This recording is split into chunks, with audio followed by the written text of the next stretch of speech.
This is the End of the Road podcast with your host, Michael Coco.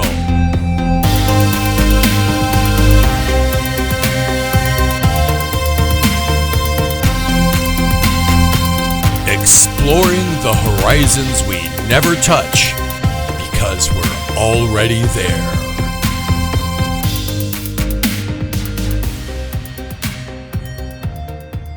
Welcome, and thanks for listening.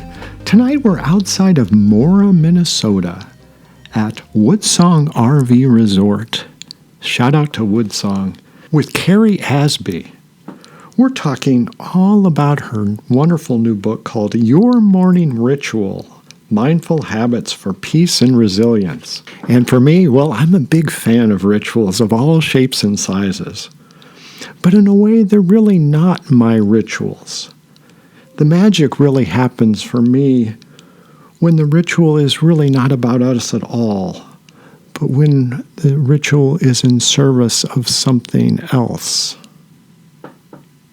And we sort of disappear in the process, or maybe we kind of create the space for the magic to happen, which in a way I think is at least my greatest comfort, to be perhaps food of the gods. But I'm getting a little far afield. And without further ado, let's go to that RV park in Minnesota with the wonderfully kind, caring, and connected Carrie Asby.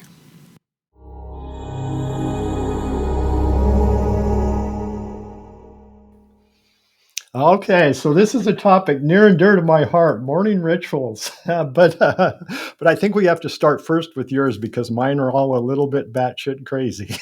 Oh, that's funny. Yeah, that's actually the number one question I get. It's like, what is your ritual? Yeah. And so the truth is, it's the purpose of a ritual, I'm going to go a little sideways first. The purpose of the ritual is to take care of yourself, nurture, give yourself what you need. And so every day it could be different. It might be the same, everyone's on their own path. But so mine varies every day. But I do have a big fluffy dog. And so his needs also kind of coincide. He has his morning ritual too, I have a feeling. His ritual weaves into my ritual. And so the first thing that we do, first thing in the morning, is that I actually call him over. He jumps into bed with me and, we just give ourselves a little good morning hug, rough off the fur. And then actually, I put on my clothes and we go for a walk in the woods, just the two of us, early morning, very calm. And a lot of people forest bathing is kind of a new trend right now, where you just use your senses to tap in to what your surroundings are, just to help you just be really calm. So when I go for my walks, I do that. I look at the leaves, I listen to the wind, I listen to the birds chirp, I see what smells. So I really keep myself present, and I use my senses as a tool to do that, and I use nature to help with my senses awareness. And generally when we go on our walk, they're usually about 45 minutes, I'll stop and find a place to meditate. And he's a good dog because he actually sits right next to me, so I can close my eyes, know he's not getting into trouble, but also he's keeping an eye out for me. And I'll spend about 5-10 minutes just calming my nerves, clearing my head, getting myself in a good state. So that's what I do regularly. And then after that, it varies. It could be doing some yoga or journaling or more breathing exercises, but that's the one that's my default, and that's because of my dog. But I love it too. It's perfect. Yeah. No, I like that. I like that. And it's not complicated. It's very simple. Just take care of yourself. And I want to ask you all these complicated questions about, well, what's the intention you have behind the morning ritual, and what are you trying to do, and what is this, what is that, but it's just, it's nice, it's comforting. Yeah. Well, what is, you said that you have a crazy one. What is your ritual? Well, I'm exaggerating. But well, let's. And to be honest with you, one of the things I kind of wanted to get at is what's the difference between the morning ritual and the rest of your day. And one thing that I'm kind of exploring is where the entire day kind of becomes a ritual as well, and it extends. Everything you do kind of has a little rhythm to it, and we're rhythmic creatures and follow certain things, and just what I mean, or let me ask the question this way: what about the ritual do you find comforting, and what sort of comfort does it provide you? Well, I like actually how you started out. It's like, what is my ritual? How does that affect the rest of my day? And how it weaves into our days. So first of all, I want to clarify the difference between a ritual and a routine, because a lot of those words get tossed around a bit. A routine is where you get up and you have a to-do list and you just check off the list and you go into autopilot, and you're just doing it kind of not really mindfully, you're not tapped in. The ritual is about the intention, and it's the intention of taking care of yourself. And the beautiful thing about doing it first thing in the morning is that, first of all, you don't put it off, because you do it in the morning and then you can get your work done. So many times people wait until after work and then they keep getting it put off. So the beauty of doing it first thing in the morning is that you do it. It's not put aside. Also, it just depends on, everyone has their own beliefs, but it's that first movement, that first intention will ripple out through the rest of the day. And you can compare your life as like when you get up in the morning, it's a very smooth pond. There's nothing, it's really quiet and peaceful. And then if you drop a pebble in that pond, things will start to ripple out. So your first actions are just like that pebble. And so whatever your very first actions are, it will ripple out. So if your actions are about taking care of yourself, getting yourself calm, then that will ripple out for the rest of the day. You'll start out calm. You'll start out nurtured. You'll start out being cared for. And so as you move forward, your decisions and your actions there'll be benefit from that. And it also, first thing in the morning, you're telling yourself and the rest of the world, you're putting the energy out there that your needs matter. And that's an incredible, beautiful mindset to move forward with the rest of the day. So it's your energy, it's your mindset. I'm worthy. I'm important. I'll make decisions. I'll take actions that are in my best interests. And you're doing it calm, because if you take care of yourself, you take care of your mind, you take care of your body, you're not in that fight or flight state, which we get into so easily. When you start out calm, life happens, because it will. That's just part of life. If you're calm, you're going to be able to take a moment and breathe and say, how can I deal with this? How can I respond to this? When you get up and you're looking at the news and you're all stressed out and you get your heart rate up and you're already getting yourself in a state that's really intense, and life happens, you're going to react. And a reaction there's no thought into it. It's autopilot. And reaction comes from fear. It comes from stress. It comes from anger. And generally good decisions don't come out of when you react.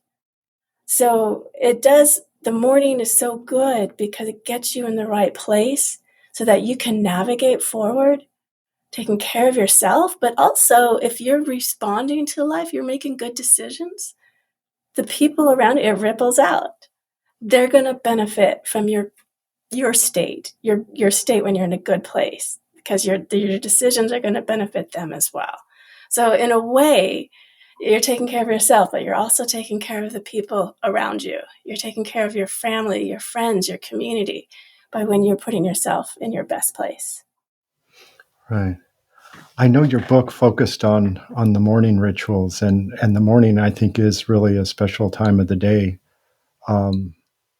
Do you notice that, like, at different times of the day, you can sort of connect with different sorts of things? Like, at 3 a.m., if you wake up at night, like I sometimes do, then it's you're sort of in a different place and you connect with sort of different things then, and then the morning is sort of different, and then the afternoon, the noontime is different, the evening is different, and in a way, just like the energy is just completely different. I mean, you can look at it if you're sort of an animist, that like you're interacting with different spirits, the spirits of night, the spirits of the morning, afternoon, and each one has its own different you have your own kind of relationship with it almost.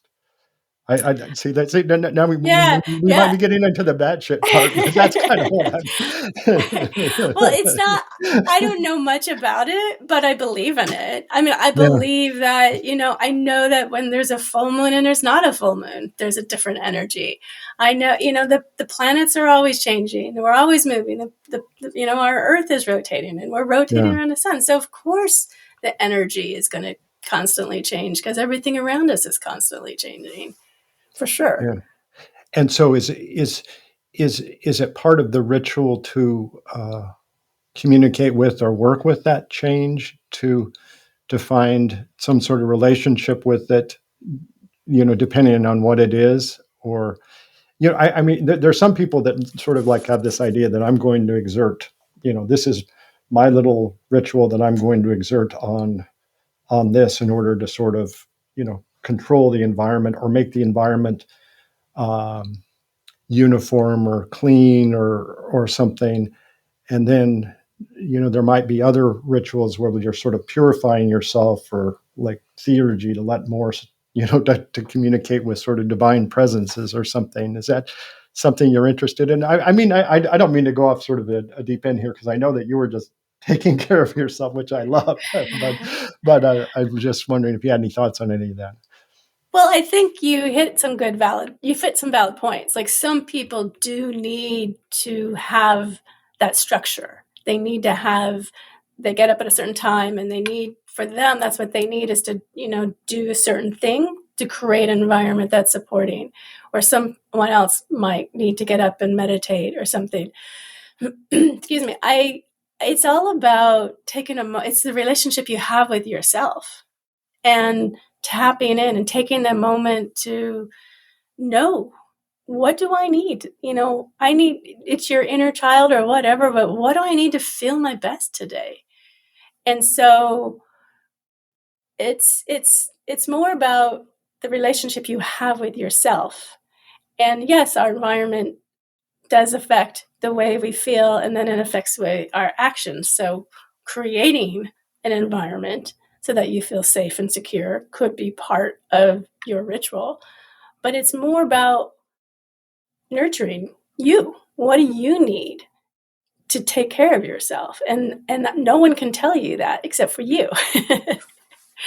So, it's about, if you need to create that environment, then create that. But it's more the relationship. So how do you cultivate? I assume that what the relationship with you has changes throughout, the day, the month, the week, depending on what's arising for you. Do you have any sort of practices that, for example, if I'm feeling X, then I sort of do this. If I'm feeling Y, I kind of do this, or is it sort of more flexible and open-ended, that it just sort of arises at the moment, or all the above? I think it's about, first of all, the individual taking a moment to really be still, and we don't do that enough. And when you're still and no distractions, excuse me, then I'm so sorry. I lost my thought. It's about taking, I'm so sorry. course, I don't have any water here, so sorry about that. So yeah, we're talking about the a person, what they need, and taking that moment to be still and to really tap in. So I specialize in mindfulness, and I specialize in ecotherapy. And ecotherapy is about healing with nature, tapping into nature. So I don't tell people what they need to do, but I do offer up different practices that they, and that's kind of like what my book is about, and my online course is I give you different practices so that when you wake up and you're like, what do I need to do today to take care of myself? And they need examples, they need guidance. Then they almost have a menu to choose from. They can refer back to the book and say, I need to feel stronger today, or I need a little more joy in my life. And then I have the practices that they can turn to so that they can have that guidance. But it's not up to me to decide what a person needs. It only has to come from within. Right. You mentioned before that the difference between rituals and routines, and maybe we should explore that a little bit. Can rituals become almost a distraction from our connection with reality because we're just doing, that as opposed to actually seeing what's going, sort of lost in our mind, doing I've got this idea of your practice is waking up in the morning to meditate, but if for some reason you didn't sleep well or whatever, for example, then are you still going to are you still going to meditate, or are you going to do something else to take care of yourself, or because then sort of the ritual becomes somewhat of something that you have to deal with, like, oh, then I should be doing this, but you see kind of the interaction with all that. Right. Yeah. Like, is it if they start doing something out of obligation, right, versus out of the desire, then then that's when it becomes a routine. And I think what you're saying is, can someone get so caught up in doing something just for the sake of doing it? Do they still get the benefits of it? Is that what you're asking? Well, or is part of the practice to perseverance, even when you don't feel like doing something, but that is, that's how you honor yourself, or there's something deeper that you're trying to honor, so that you still confront it. I mean, if the ritual is about me, and then it's like, well, I don't feel like doing that this day, so I'll do something else. But if the ritual is not about me and there's something sort of more spiritual and more sacred about it, then it's a way to sort of honor that, even if the me part maybe doesn't want to do it then. Does that make any sense a little bit? I mean, it's a way of, and I guess what I'm getting at is the rituals sacred, or are they just, self-help type tools, for example?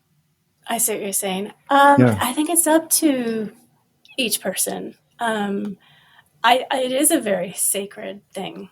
And I think the more sacred it becomes, the more you have a relationship with it and you understand the benefits of it. But it's not, if you do something out of, I got to do this, and it becomes autopilot, then it becomes easier to blow off. It becomes easier to not, to put aside and not do it. And that's why it is a ritual. And a ritual is something that is sacred. And so the more you understand why you're doing it and what it's the outcome of it, I think it becomes something that you desire, because you're like, your intentions are about. Some people have a ritual to clear their mind, calm their nerves, so they can have a stronger relationship with God. That can be a very sacred experience for them.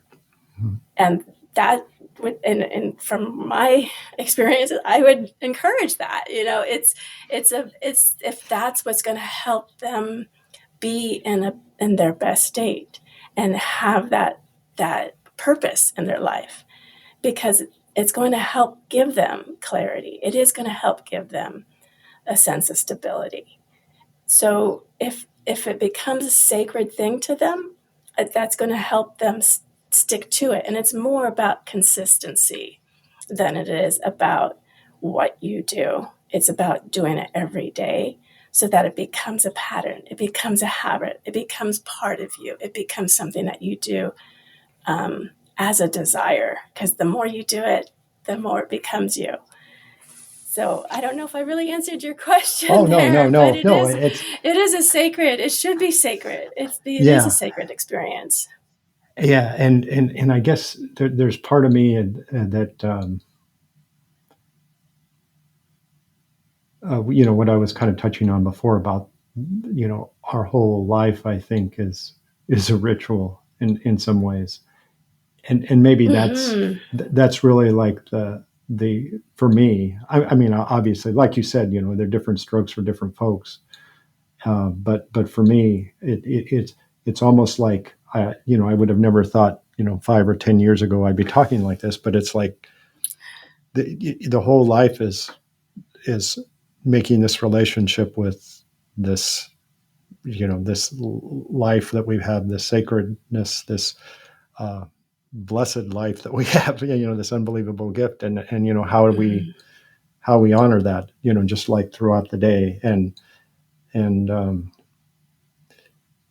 maybe it's like the rituals are in a way the container for it, in a way the reminder for that, but the whole thing we do is and I guess what I was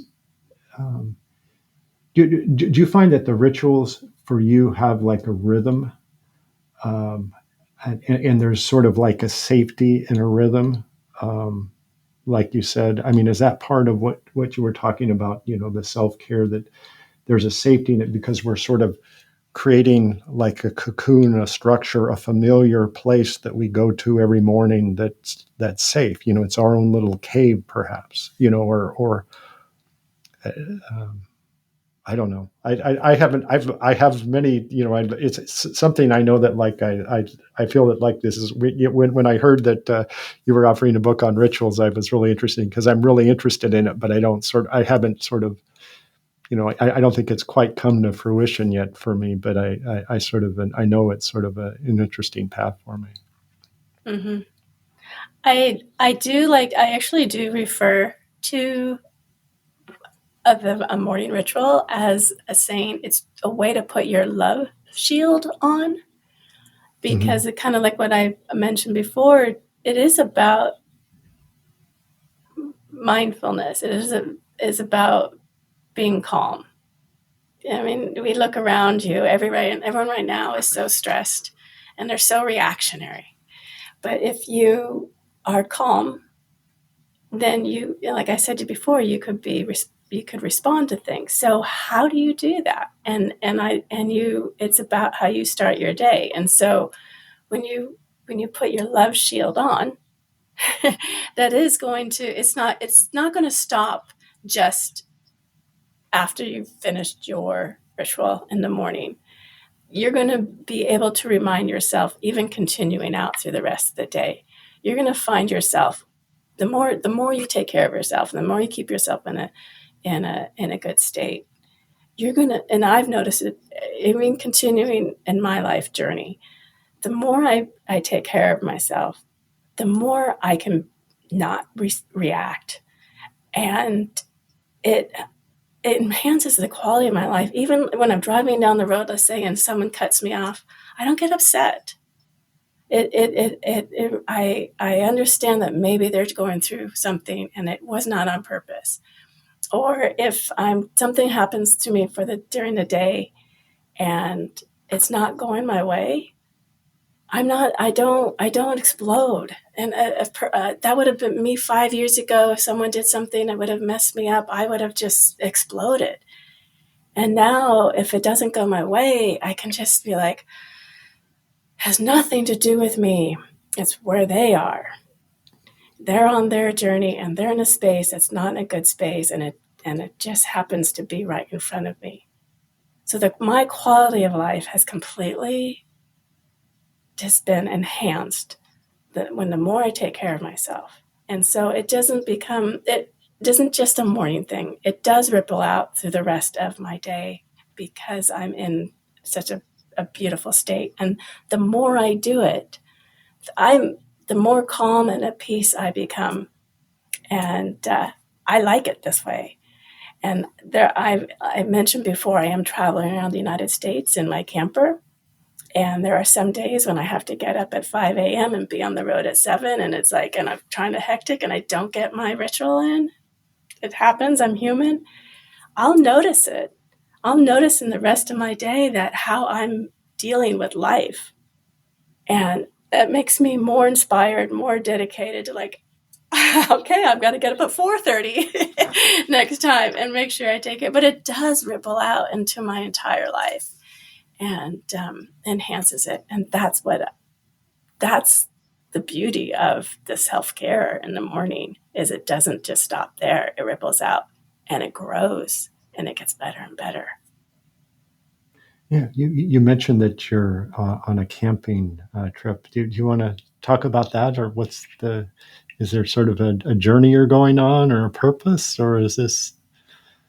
Well, sure. Yeah. I'll kind of rewind. So back in 2020, I was in New York City, and I got out just in time before it became the epicenter of COVID. And I ended up going back to Oregon with my parents, and then I learned about their health, and they weren't being honest with me. They actually needed more care than they admitted. So I was taking care of them and got to the point where I couldn't anymore. So I put them into adult care and sold their home. And then I realized that I was homeless. So I thought, well, okay. I decided I got a truck and a camper trailer. And I just decided that I was going to travel around the United States and promote my book.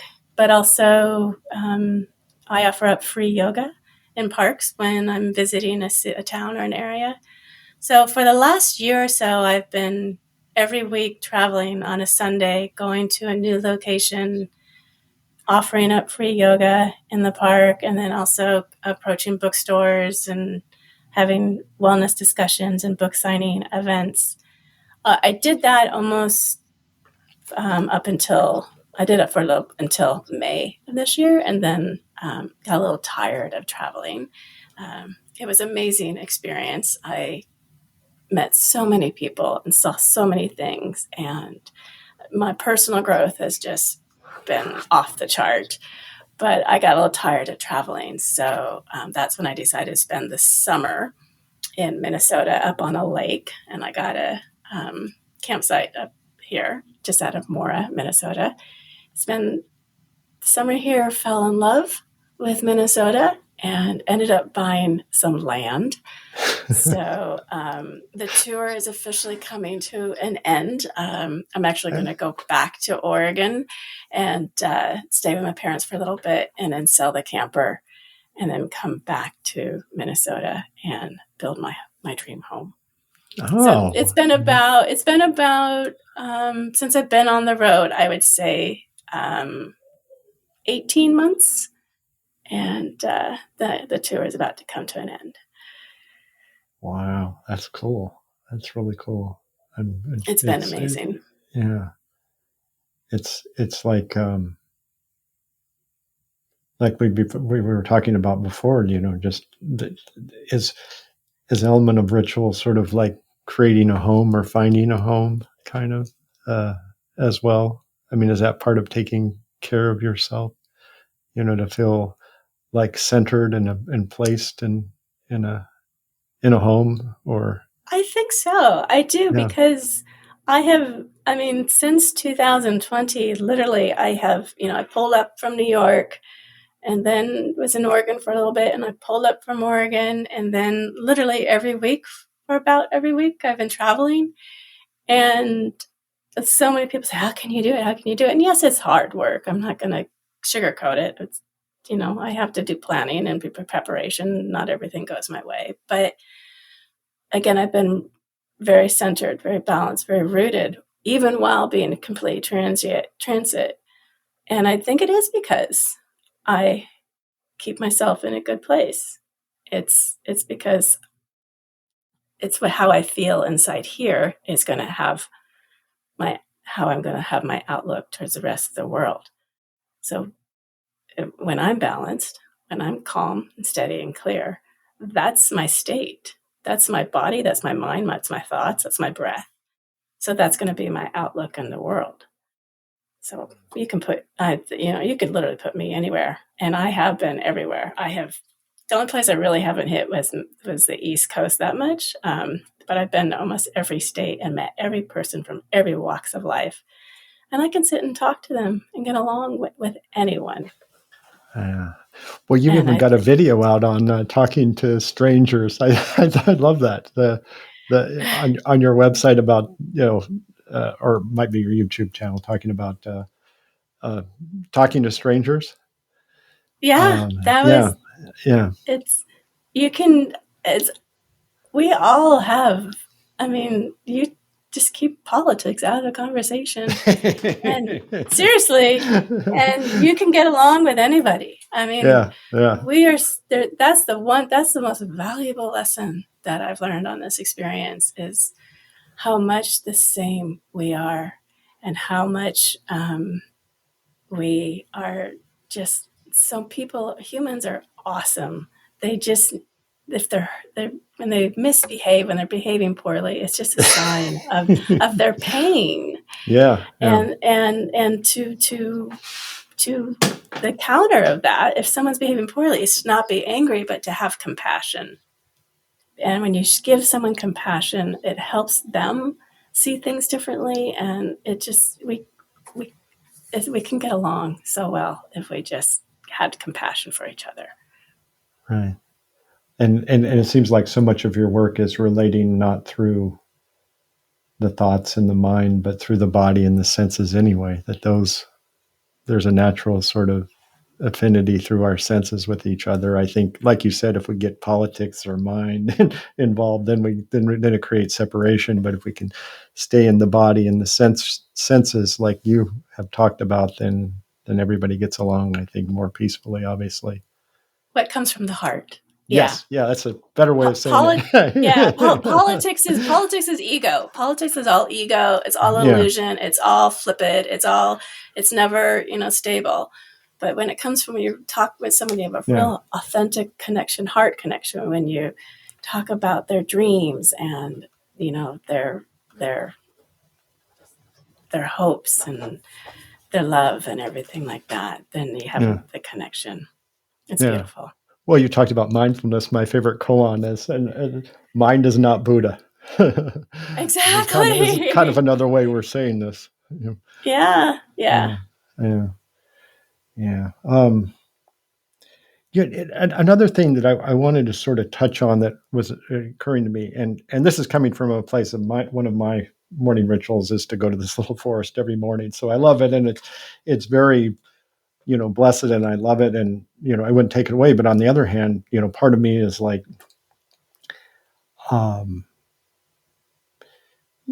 because we're so fortunate to have that, and probably the vast majority of people on the planet live in congested cities, polluted, noisy cities, especially for living in countries outside the United States and, in Africa or Asia or something. And, there is no little forest walk we could go to. And I was thinking, that like, could we develop a relationship with the bricks of our house or the lumber of our house. I mean, we are nature. Everything is nature. I mean, we don't have to go to nature because it's right here. And in a way, it kind of, I don't know what your thoughts are on that. I mean, I love my morning walks, but on the other hand, it's like, I this computer in front of me is made of various natural objects that were shaped by humans who are also part of nature. I mean, it's all nature. Yeah, you could go that direction, which there's nothing wrong with that. Having appreciation for what's right in front of you. You could also bring nature into your environment. If you don't have, like people who don't have the opportunity, like you and I, get to step outside in the woods every day. Yeah. You could fill your home with house plants. You could, if you're capable of, having a fish or a cat or a dog, bringing in a domesticated animal to share that space with. Even the windows, you can keep your, bringing the sunlight in. And sometimes you can just open up the window and feel the breeze on your face and let the sun on your skin. I mean, that's having a connection with nature. Sometimes when I don't have the opportunity to step outside, I can find one of those playlists that has birds and wind in the leaves, and you just close your eyes and visualize and feel it. Even aromatherapy. I like to buy essential oils that smell like pine. That happens to be one of my favorite smells, and put that in the air. So you can actually bring nature into you and to have that surrounding that environment. Even the colors on the wall, instead of neons or bright colors or unnatural colors, you could paint your walls to look more natural.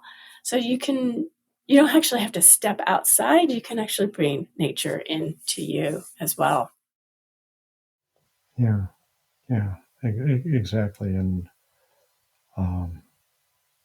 actually, Go ahead. sorry to cut you off. Another way, actually, another wonderful way of having a connection with nature is having a connection with your food.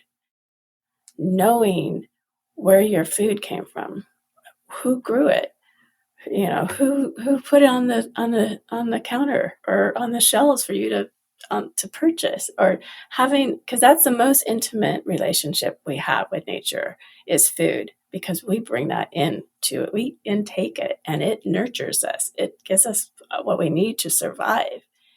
So just even instead of just going and buying something processed, going to a farmer's market and meeting the person that has made your honey, or meeting a person that grew that tomato, and then taking that tomato and taking it home and just, instead of gobbling it down, smell it, touch it, get to know, use all your senses before eating it.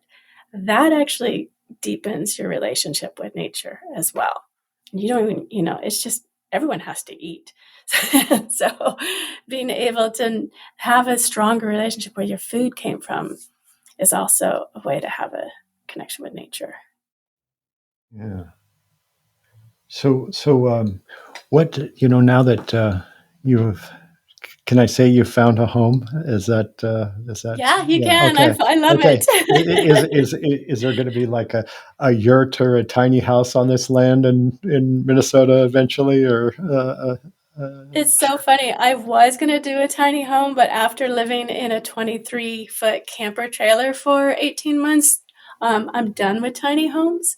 But I am going to do a passive home. I don't know if you're familiar with what that is, but it's a German architect's based. But it's the very low impact. The way they're created, they are airtight, highly insulated, use natural light, use natural airflow to keep it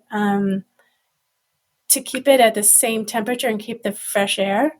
And so you do put in a little money up front, extra to build it, but then your energy costs are like less than, you cut off like 65% of your energy cost. Wow. So they're very environmental, cost effective. Once they've been built, they have a very low impact on the planet. So I'm going to be building a passive house, and then which will be solar and wind power. It will be off grid.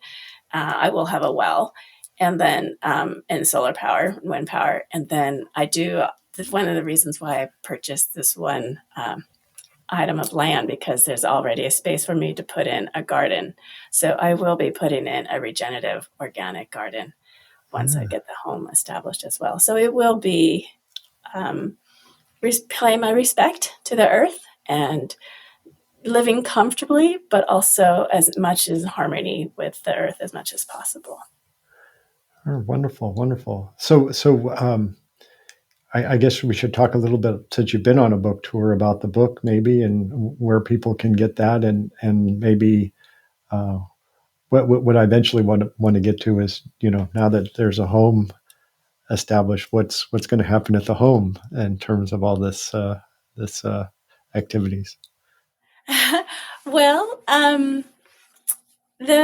the home is. Hopefully I'll be able to sell enough books, and I also have an online course which is very similar to the book, but instead of reading the material, I talk people through it. So with the book and the online course, I will be able to nurture those, and that will also help me free up my time. So while I'm on my home, I get to spend time in my garden and doing wildlife conservation work.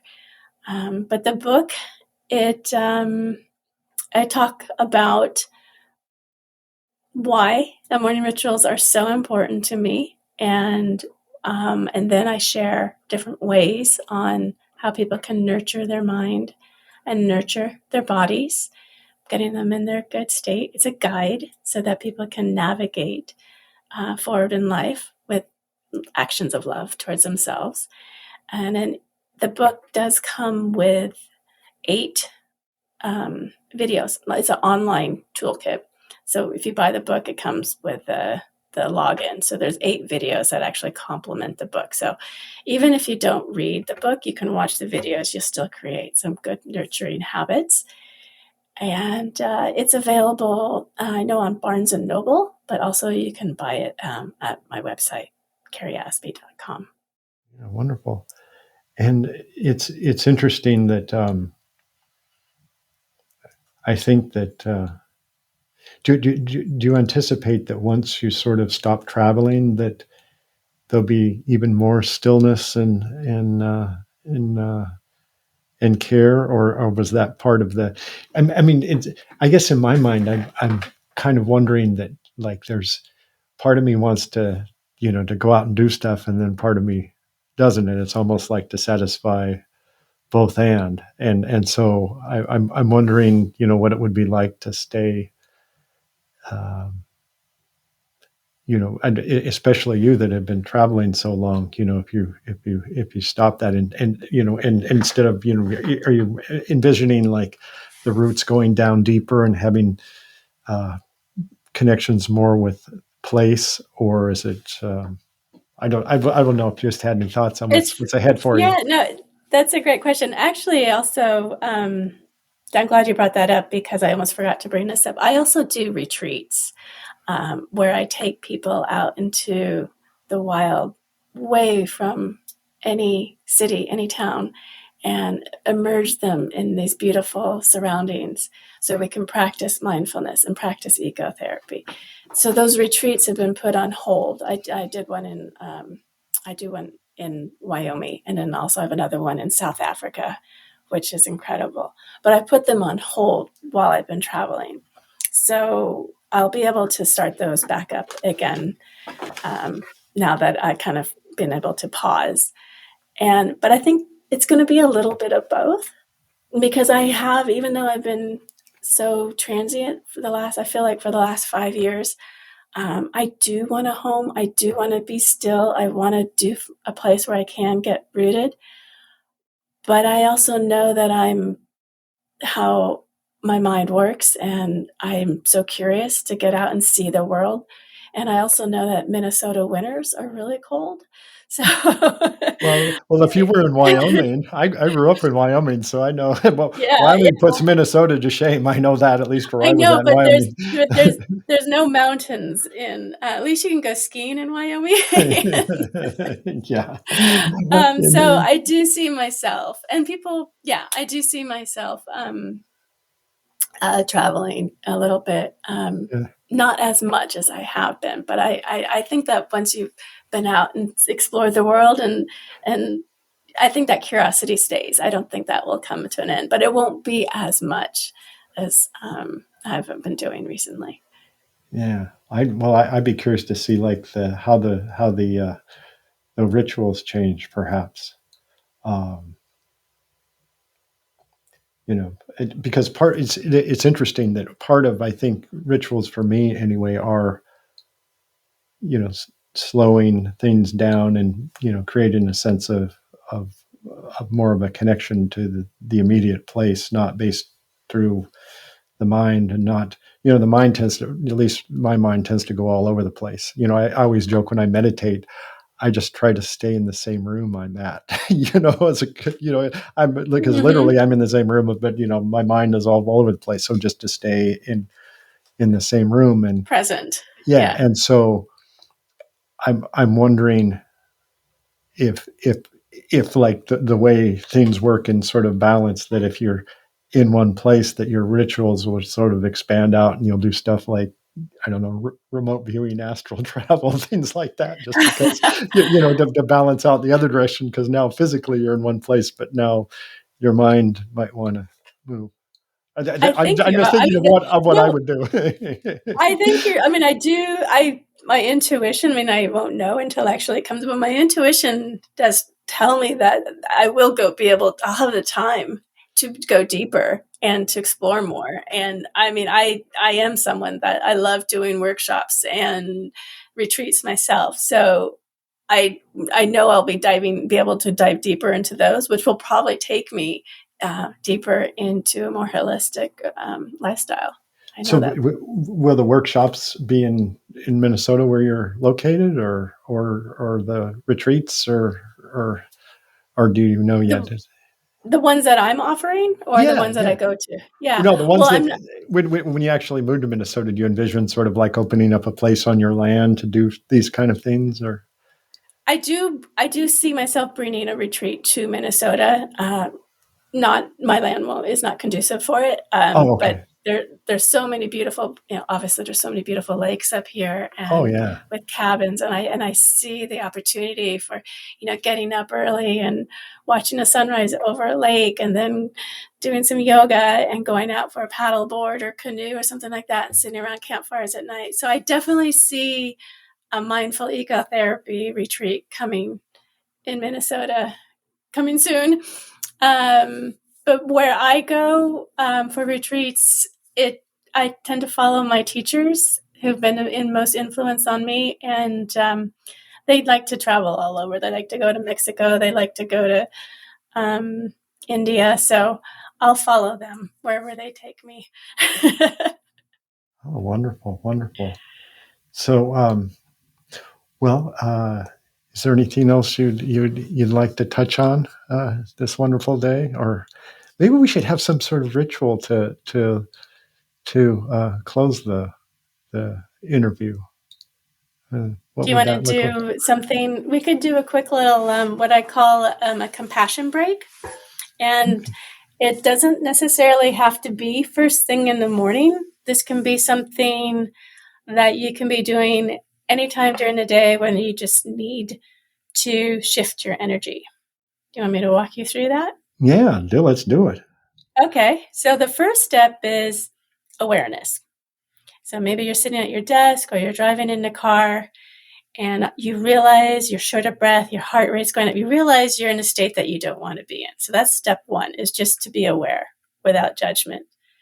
And then when you find yourself in this, like, I don't want to be in this space.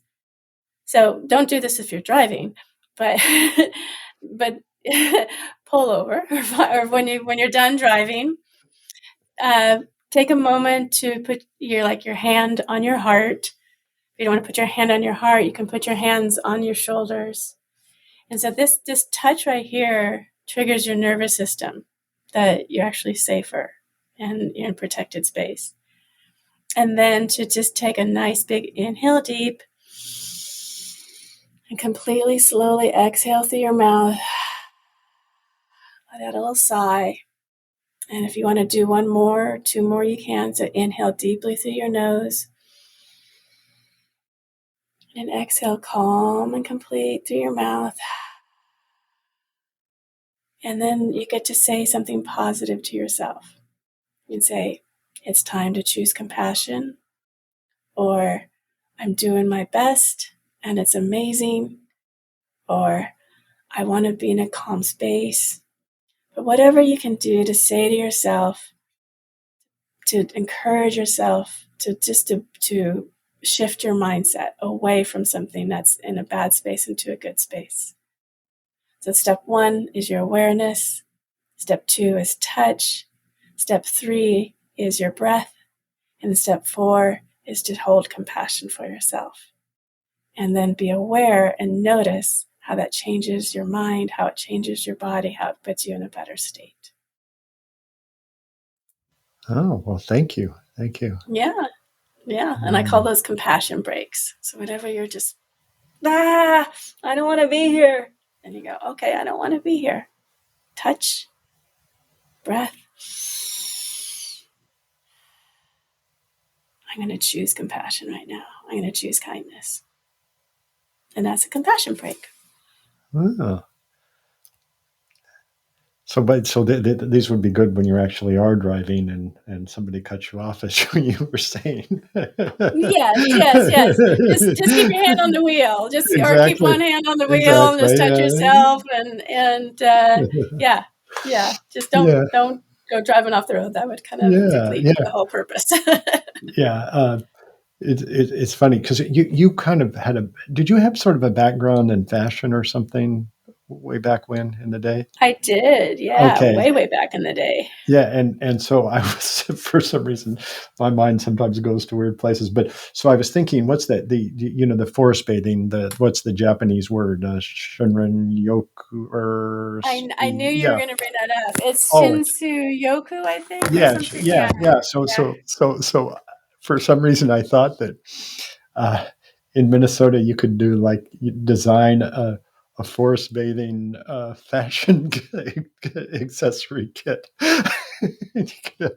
or people could that would be like environmentally conscious and with the earth and shaped like I don't know, giving them the gear, giving them all the layers that they're going to need to go outside in the forest when it's when the weather's not or just comfortable. Like be fashionable forest bathing. I have a feeling there is a market out there for someone for that. Yeah. And you would be like the perfect person, like bringing both worlds together, so to speak.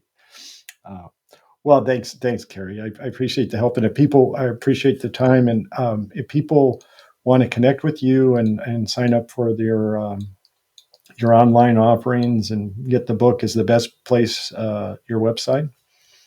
Yeah, I would say go to carrieasby.com. That way you can sign up for I have a weekly wellness newsletter. So every Sunday, send out free wellness tips through my newsletter. You can sign up through my newsletter. You could buy the book. There's 2 versions of the book. There's actually a PDF version that also comes with a printed toolkit as well, or the printed version of the book. You purchase through Barnes & Noble, but that's linked on through my website, and you get a printed version delivered to you, and then that comes with the video library toolkit. And then my online course, Step Into Self-Love, is also available. And I would say that's the best way. And if people want to follow me on my journey, I have a few more months of traveling on the road, and I like to post where I've been. You can follow me on Instagram, which is Carrie Asby, and I like to share. Every day I share wellness tips, but I also, when I'm on the road, I'll share my travels. And I have a thing for our national parks and roadside attractions. So if you're interested in seeing me on that journey, you can follow me on Instagram. Wonderful. Thank you very much, Carrie, and many blessings. Oh, thank you so much. It's been a pleasure. I appreciate the opportunity. Thank you. This is the End of the Road podcast with your host, Michael Coco.